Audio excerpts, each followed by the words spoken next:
to you by Bankroll.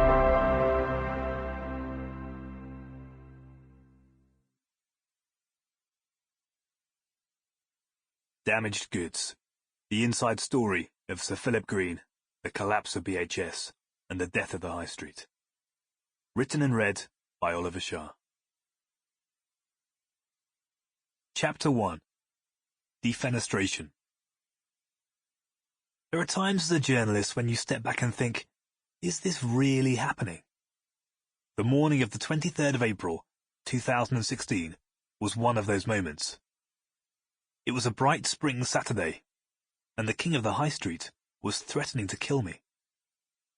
I was a 32-year-old reporter on the Sunday Times.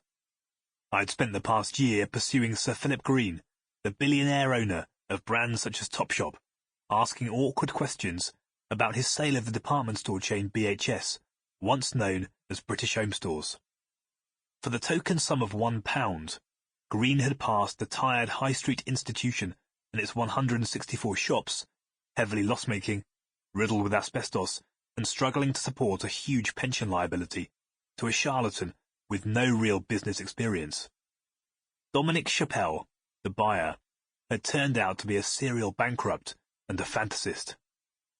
From the start, I had suspected Green was trying to distance himself from BHS's inevitable collapse and the whopping £571 million pension bill that would land on his desk if it happened under his watch.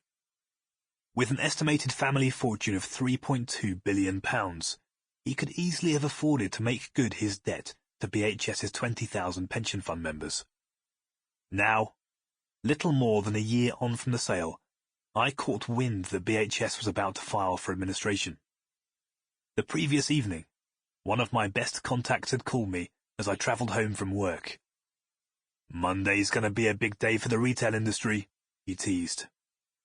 I hurried home, rang him back, and pleaded for the full story. Green still held BHS's strings like a puppet master, because he was its biggest lender and had the power to call in his loan. Phillips had enough, my source confided. He's going to put BHS under. That Saturday morning, I sat at my desk on the 9th floor of the Sunday Times building in London Bridge and looked out at the springtime light glowing over Southwark. Swallowing the knot of fear that always preceded a call to Green, I dialed his number. We both knew that BHS's demise would bring the pension scandal out into the open. The tycoon answered on the first ring. "You know I'm not going to talk to you, don't you?" he said, his voice gravelly yet nasal. This was the latest in a series of skirmishes we had fought. I told Green that I was working on a news story about BHS. "What a shock," he replied, not missing a beat. I put it to him that a firm of insolvency specialists based in Manchester, Duff & Phelps, had been lined up to place the department store into administration.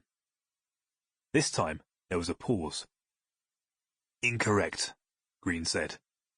"Okay. All of it incorrect. Okay? So be careful what you're writing. I'm not going to engage with you. I'm going to engage with your editor. Whatever answers you get, you write what the fuck you like. You don't give a fuck about the consequences." I told Green that I would write what I thought was the truth. That provoked a volcanic eruption. "If you want to come and call me a liar, come round to my office on Monday, call me a liar to my face, and face the consequences," he shouted. "How's that, if you're such a big fucking boy? Because you will get thrown through the fucking window. You're not a nice individual. You couldn't give a fuck what trouble you cause. I find it pretty sad that the Sunday Times can't find anything better to put on their front page than BHS." This was the King of the High Street, as the public never heard him. Mr. Toad-like in appearance, with a bulging belly and a mischievous grin, Green was a business celebrity, often spotted on the front row of fashion shows between Kate Moss and Anna Wintour. Nut brown from the Monaco sun, his silver hair slicked back into a rat's tail, he relished the role he had carved out for himself as the retail industry's roguish uncle. Bankers from Goldman Sachs and HSBC fell over themselves to offer him money and advice. Simon Cowell and Ron...